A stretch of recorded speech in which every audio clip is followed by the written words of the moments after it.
There are certain patterns that cause people to be fulfilled, to be happy, to fit, to be strong, to feel alive, to be vibrant, to have passion in their life, to do well financially, but even more importantly, emotionally, psychologically, spiritually, in their health and their relationships. And there are also patterns that make people frustrated, overwhelmed, depressed, sad, lonely, cause them to be struggling financially, struggling with their body, struggling intimately. And those patterns, they're not because there's something wrong with somebody, it's because of a pattern that we're doing. Now, what's the fastest way to create a change? In basically developing the one thing that all people have in common who succeed, they're leaders. Because I don't care what style you are, I don't care if you're a mom, if you're a great mom, you lead your child, you're not led by your child. Or a great dad. If you're a great business person, you're a great salesperson, you're a great negotiator, you're a great anything, you're a great human being. This has been my entire life's obsession. What makes the difference in people's lives? And that leadership component, as I say, doesn't always mean somebody follows you. A leader is somebody who lives life on their terms, that you will never settle for less than you can be or share or give or create. It's not what we get that makes us happy, it's who we become. How we live our life, who we are as a person. People can take away all the things, but who you become, no one can take away. And the problem is most of us are trying to be something we're not. And it isn't so much about change, about changing yourself. The change happens when you be yourself. Know thyself, that's the hard part for most people, and then be thyself. Because most of us in our lives, out of our desire for respect or achievement or love or connection or something, we've been trying to be the way we think we have to be in order to get that love, respect, appreciation, whatever it is we've been after at some unconscious level. And we've been doing it so long that we think that this is who we are. Because success without fulfillment is failure. And I can't tell you how many people I work with who are supposedly the best in the world at what they do, and they have more money than they can spend, and they have all these people that love and respect them, and yet they're unhappy inside. Because if you want to know what's really you, where you're going to be alive is when it's really you. And you may even think you know who you are because you've been living a certain way, but I'll tell you how you'll know. You'll feel euphoric, you'll feel strong, you'll feel unlimited, you'll feel free. I have seen, out of 3 million people around this earth in 80 countries, I've seen just about anything you can see, and there are only so many patterns. And what you're going to find underneath all of this behavior is we have the same needs. When you understand what those needs are and which ones you're focusing on, you start to understand why people do the crazy things they do, including you and I. And you begin to understand, hey, there might be a better way to meet my needs, and I don't have to get caught up in this game of stress and frustration and upset, or I could really help this person I care about, because I could see what's really going on. Part of what we want to accomplish here as leaders is we want to become practical psychologists. We want to understand what's really going on so we can help, so we can make a difference, so we can transform. So yes, of course you can do better in your business, because the more you understand about what people need and want, the greater you're going to be. The better manager, better leader, the better mom or dad, the better friend. And there's a better you that's available when you understand what's driving you. But most of us are running patterns over and over again. And we want to free that up. To free it up, we got to break the pattern. We got to do things that are different. So we're going to do something different. I'm not here because I believe in positive thinking. If you think that's what I believe, you don't know much about me. I'm not one of those people that believes you're supposed to go to your garden and chant, there's no weeds, there's no weeds, there's no weeds, there's no weeds. There's weeds right there. Right? That's what I believe. Here's what I believe. I believe that if you really want to be effective, you got to tell the truth.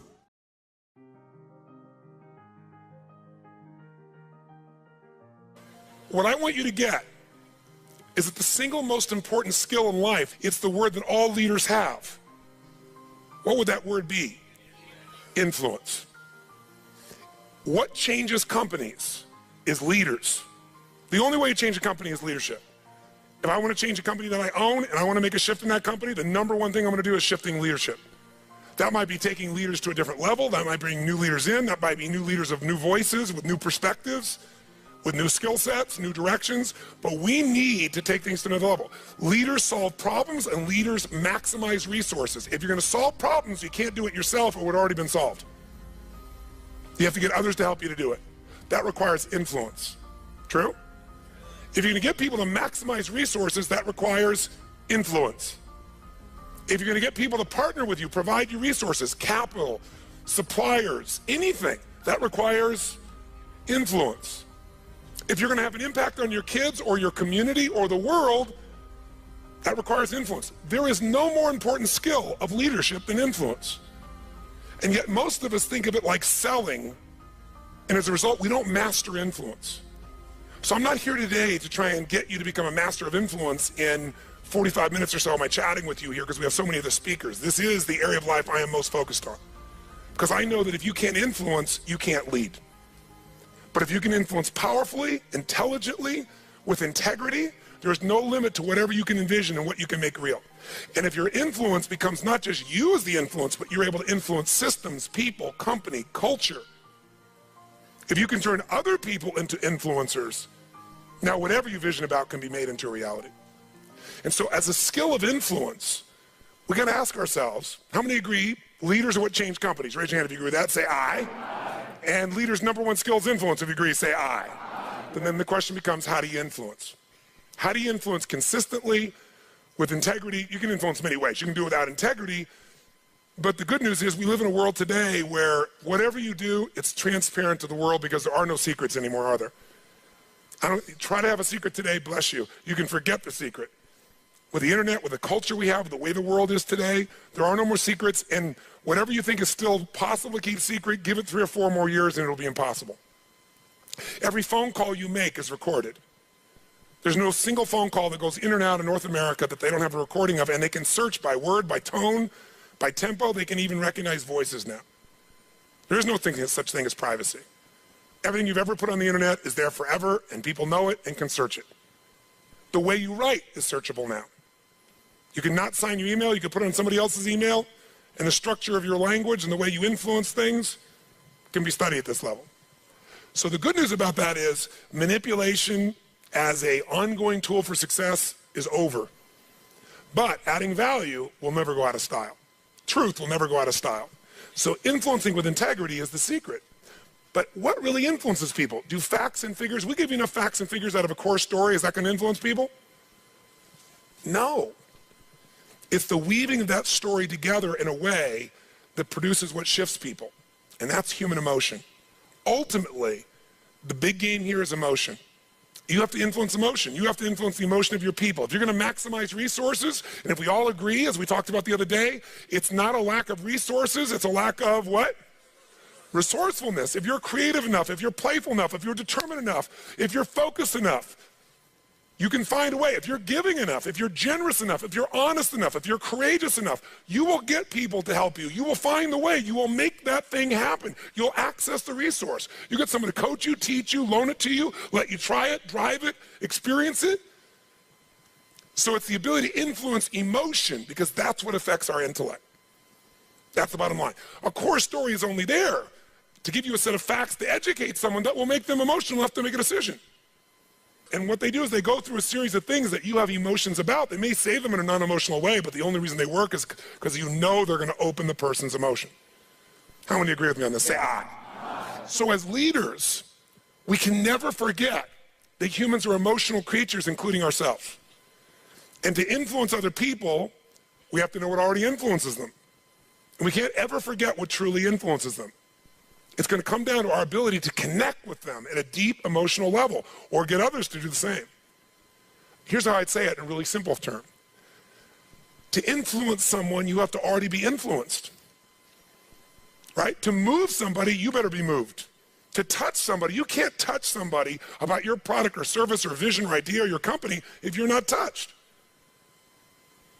To persuade others, you have to be persuaded. You can't give somebody else what you don't have. Now, you may have it intellectually, and here's the challenge. When you first meet somebody in your relationship, and you're all excited, what's the level of energy like? 0 to 10, make the sound of that energy. You meet somebody you're totally excited by, make the sound, everyone. 6 months, 6 years, 20 years later. It's scary, isn't it? And it's not time, because there are people I've been with them, been together 65 years, and they're still out of their mind for each other. They make the same amount of noise you did in the beginning here. What changes is, very often, when you're around something enough, I don't care what it is, there's a law called the law of familiarity. The law of familiarity says this: if you're around something enough, you take it just a little bit for granted. And it doesn't matter what it is, it's not that you don't care, it's that you get used to it. It's that the variety of it is not quite as high. It's not so new. And with that, sometimes you give it less significance. Even though in your heart you know it's significant, you don't keep the aliveness of it. It becomes something you intellectualize versus something you feel inside your body with a passion. So there are people who say, but we love each other. Yeah, well, that's great. You know, you hug each other every now and then. You say you love each other, a little kiss like that. Was that how it was in the beginning? No. It isn't time. It's that most people don't understand that this emotion, this intensity, this passion has to be constantly reinforced every single day. And like any muscle, if you don't use it, so then you have the base understanding of why you do what you do, but you've lost the energy that makes it alive. And so if you're gonna be touching people, you gotta be touched. So then the question is, how do we influence ourselves? How do we influence other people? We gotta get them into their emotions. We gotta get ourselves into the emotions that are gonna move us to action. And we gotta do that ongoing, because otherwise all the stuff you wrote down will die. It'll die in your book, it'll die in your head. There has to be a level of emotion, a level of hunger in you that makes you go follow through. There's gotta be a level of energy in you that when you go share it with people, you're able to influence them to follow through. And when they don't do it, enough to get back in there with them again and get them to do it again. This is where the whole game gets won or lost. Do you agree or disagree with me on this? So what we gotta look at is, first of all, us. How many of you have days when you wake up and you feel like, I don't wanna talk to people today? How many got days like this in your life? Say I. But again, as I said the other day, if you're the leader, you don't have that choice. If you're the leader, you have to get in a good state. If you're the leader, you have to get yourself in that place. And how many of you have had some gut checks? Let me see again in the last 6 months, 12 months in your business with economy changing like it's never changed before. How many have had those gut checks? Say I. So what do? We have to become masters of influence, which means we have to be able to master the state of our own organization. To master the state of our own organization, we got to know how to change that. How fast, my friends? How fast? And where does it have to start? Ourselves, since we're the first constraint. And if we can do it with ourselves and influence, then we can teach everybody else to influence. We've said business is innovation and marketing. You have to influence people to innovate because they're not going to just do it because they're used to what works and it's easier and they know it. Innovation means massive what? Change. How many people go, give me more massive change in my life with all the other things I'm trying to hang on to? They're not going to do that. You have to influence people to innovate. And marketing is influence. So, what influences us is our states. How do we change our states? Let's start with you and I and with anybody we're going to work with. You've worked with me before, you know the first answer. If you're going to change somebody's state, the fastest way to do it is physical. Trying to change somebody's mind is really hard. Change their body, their mind will go. If you doubt it, give somebody enough alcohol and just see how quickly you can change them. True? Give them enough alcohol, I don't care who they are, they're going to change. What are you changing? Biochemistry, physiology. Physical body and the emotion, the mind will shift. That's why people take drugs. That's why people eat. When they go eat, it's a biochemical change in their body. So, but we can do this through movement. We can do this through change. So if you want to be the leader and you're going to be affected, first thing I'd say to all of you going home, so you don't feel overwhelmed, is you need to develop an ongoing discipline because we are our rituals. And I mean a physical one. If you want to say, well, why is my life the way it is today? Look at your rituals. Whether you call them rituals or not, you have them. Most of you get up and you have a set of rituals. You go straight to email, or you go straight and work out, or you go have your breakfast, or you hit the snooze alarm at least 3 times. It's your ritual. Who knows what I'm talking about here? And if you want to know what somebody's like, you can see their rituals. You can look at anybody's body in this room, if you had them take their clothes off, and you know some of their rituals or lack thereof. Is it true? If every day you get up and your ritual is you go to Starbucks and order a smoke boca, whatever those things are that you have, right? And a big muffin and whatever it is, right? And that's what you do every day. It's not hard to figure out what you're going to be like by 10:30 in the morning. You're going to be looking for your next coffee, your next whatever, because we want to stimulate your adrenal glands like crazy, and they're going to drop predictably. And we know what your stress level is going to be like. We know when your energy is going to go and fade. It's predictable because of your rituals. If you eat a certain way, you can predict that person's going to be fat and tired. You eat a different way, you know. If a person eats and they exercise a certain way, you know what their body's going to be like. Who here works out 5 days a week, never misses? It's just your life. Let me see your hands. Look at the number of people here. That's fantastic. That's really, give everybody a hand. That's really fantastic. Who here honestly never works out consistently, right? Don't clap. Now here's what's interesting. I'm not saying one is right as one is wrong, but will those two different rituals create a different body, yes or no? If we wanted to really make it clear, we'd say everybody works out 5 days a week, stand up. We can look at them, sit down. Everybody doesn't work out, stand up, look at them. It'll be pretty obvious. Now, some people's metabolism is different. They get by with different things, but you get the picture, don't you? Your relationships today are the results of your rituals. If the first thing you do every day when you come home is, hi, honey, and then you go and give them a little peck on the cheek, and then you sit down and start typing your emails, or you flip on the news, it's not hard to know what your relationship's going to be like. You guys might love each other, but it's going to be one boring, dead relationship. It's like having a brother or sister. But if your new ritual was, and you just, in the beginning, you made it a ritual. You just made it for fun. You say, every day when I come home, the minute I'm going to do is I'm going to yell my husband or wife's name, or sometimes my wife's a little crazy, so I go, Lucy! I'm home. And then we both go running. Wherever she is in the house, wherever in the house, we go running full speed like lovers haven't seen each other in 6 months. We do it. Ask my assistant all the time. Now, not every day, but it's our ritual to this process, right? It's just a crazy thing. Thank you. Thank you. I appreciate the hand, but that's not why I'm telling you to do this. I'm telling you this because I want you to create yours.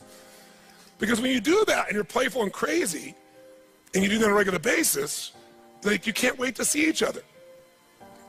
And the biggest ritual that we have besides physical, and by the way, let me just say to you this. When you go home, if you want to transform your business, transform you by creating first, if you don't already have one, a set of physical rituals that you're not going to miss. I don't care if it's 3 days a week, 4 days a week, something that's going to make you physically strong, because in a place where there's going to be a lot of fear, the way you deal with crisis is number one thing you should do is feed your mind. And you're doing that. Get yourself new answers. Immerse yourself in new environments. Get new voices. Have new perspectives. Ask some new questions. Isn't that what we've been doing here? Right? And we're doing it together and bringing all these people together. I basically, to create innovation in your life and marketing, I've assembled here 19 people. You assembled 5 days of your life, and we're just rocking day and night. It's the total immersion of what I taught you in innovation. It's really what it is, but it's got to continue. For it to continue, though, we've also been managing your state to a great extent. Right? Most of you don't go home and 4 or 5 days a day start clapping like crazy and screaming and shaking. You don't do that yourself. Right? And so some of you are going to go like, wow, it doesn't feel the same as at the seminar and stuff. You know, I'm back here by myself and my people aren't doing this. But some of you will go home and initiate this. You're going to have your Physiology 5, your 5 minutes of physiology shift, once an hour, once every 90 minutes, or no more than once every 2 hours.